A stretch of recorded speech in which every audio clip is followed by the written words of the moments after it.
Hi everyone, I'm Glenn Flair from Boardgames and Bourbon. Right now we're going to talk about Iliad, Heroes of Troy. It's a card game by Escape Velocity Games, and it lives in the world of the Trojan War, where competitors, it's from 2 to 4 people you're playing, and you have to choose this ahead of time, either as the Greeks, the Trojans, or as gods. And then you're competing each other and conniving against each other to play cards that give you points, that take away points, that screw somebody up, that elongate their hands, and so forth. And ultimately what you're trying to do is, as the game's going on, you're trying to be the first person to get the cards out of your hand, and when cards are out of somebody's hand, whomever has the most points, glory, whatever you want to call it, is the victor of the war.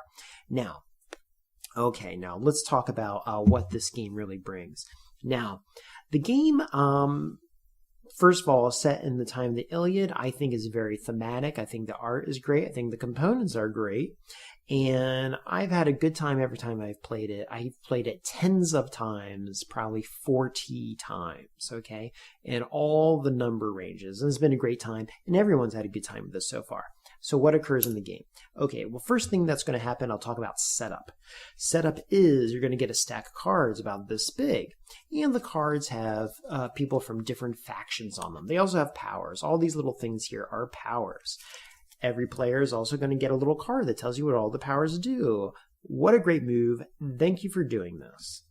And what you're going to do is you're going to distribute the cards depending on your player count amount. People get different amounts.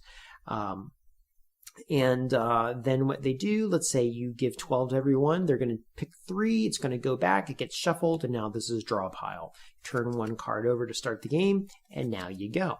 Okay, so what occurs from that point? Well, the way you score points in the game are, let's say this card's already on the board, you're going to take another card and you're going to lay it on top. Now, depending on the number of matching symbols, like you can see, this symbol here does not match anything.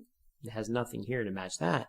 I have 2 matching symbols here. These are 2 arms. We also know this not only because they're 2 arms, but they're in the same location.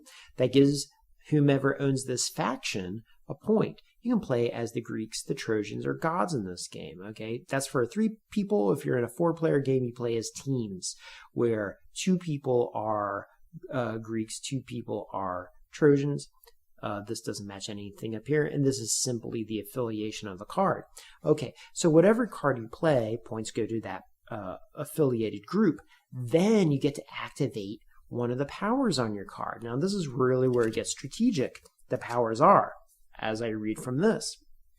King, you can look at 2 random cards from your opponent and you may steal or play one. Wise, draw a card and then play another. This is really good if you're getting low in the game and you need to catch up and get points, because if you run out of cards, the game stops and you got to count points. Strong, draw a card and then give another to another player. Do that if you want to sabotage them. If you have a bad card, sneaky, steal a point from somebody. Tough. You or an ally draw 2 cards and then you bury 2. Yes. Brave, play another card. You'll get points for it, but 1 less. Warrior, your opponent loses 2 points. Doesn't go to you, but whatever. Charismatic, look at another player's hand, steal a card of your choice, and then they have to redraw. Impious, gain 1 point. Choose a player to draw a card. I assume that means I can also do it. And then choose a player, same or different, to look at their hand. Okay, so there's a bunch of different powers. Now, overall, what is it? The game is very strategic. It's not heavy. The strategy in it, I'm going to give a decent amount, 3 out of 5, 6 out of 10, let's say. You're, especially later in the stages of the game, you're really debating with yourself what you're going to do to elongate the game if you're behind, what you're going to do to end the game fast if you're ahead. Who you're going to float if you're in a bad situation, because you don't want somebody to get too far ahead, so maybe you'll help the middle guy hoping he doesn't turn against you too.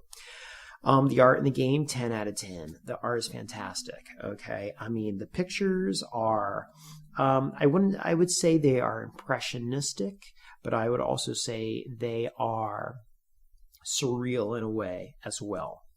There is also flavor text on all the cards.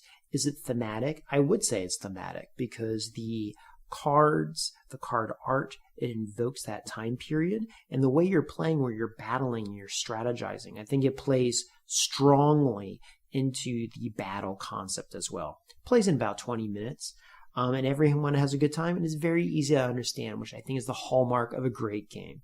Okay, I recommend this highly. I'm also trying to get this review out fast because he's selling it on a Kickstarter right now for $14. You can also get it at some local stores. I mean, at most $20, which is a great price for this game. The game is called Iliad Heroes of Troy. That totally gets my thumbs up. Enjoy it, guys. Talk to you later. Bye.